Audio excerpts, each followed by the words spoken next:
Magandang araw, another cake pa-order na naman ang aking gagawin ngayon. At ang flavor nga ho pala nito ay butter vanilla at ang size naman niya ay 7 by 3.5.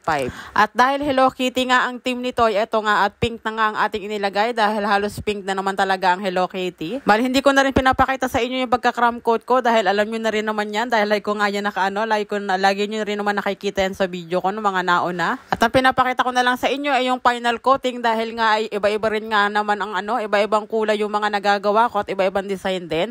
At ayan nga dyan sa ibabaw kung napansin nyo yan, ibang style naman na aking ginagawa.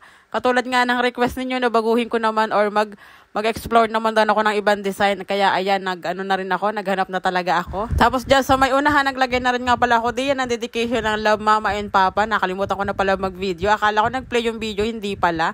Tapos dyan sa may pinakaharapan, ayan, naglagay lang din naman ako ng Hello Kitty. At dyan sa taas, ayan, naglalagay na rin ako ng mga Hello Kitty diyan, yung buong Hello Kitty. Bali yan nga ho pala mga printable na mga nilalagay ko na mga toppers ay sa Pinterest ko lang din yan kinukuha. At syempre, ang topper na merong dedication ng happy birthday. Ayan, happy 6th birthday kay Arian Jade. Dahil nga medyo may katagalan na rin tong video na ito, hindi ko na matandaan kung sino nga bang umorder nito sa akin. Pero ganun pa man, maraming salamat po sa pag-order. Ayan pala, tapos na naglagay na rin nga pala ako diyan ng mga dredges. Ito naman ay same day lang din, kasabay nitong ating Hello Kitty na cake. Bali pagising ko ng umaga, ay nakita ko na nga yung chat ng aking pinsan.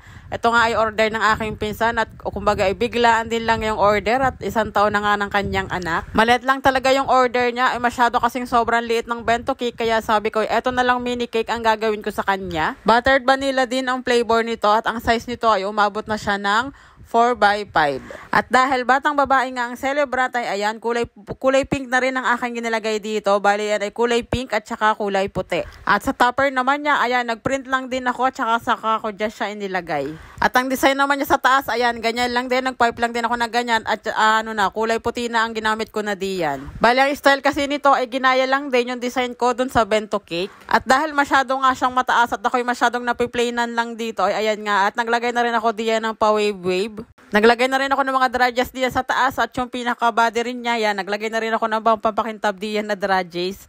Ang cute din naman ay ang taas niya masyado. Ayan, happy first birthday sa iyong baby at ayan, thank you rin sa pag-order. At dahil pinsan ko nga rin na nag-order, eto nga at nagbigay na rin nga ako ng cupcake sa kanila.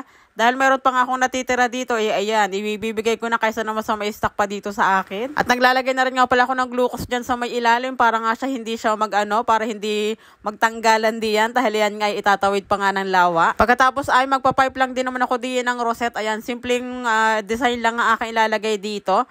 Bale, ito ay kulay blue at ito naman nga tira lang din to sa mga nagawa kong cake nung mga nakaraang araw. At ito rin naman ang kulay pula. Ayan diba? Tira din lang yan. Pero buti na nga lang din at ayan nga at nagkasya din nga lahat. At ito na nga ang ating 6 na cupcakes. Ayan, tapos na. Ayan, meron din naman pink at meron din nga palang purple.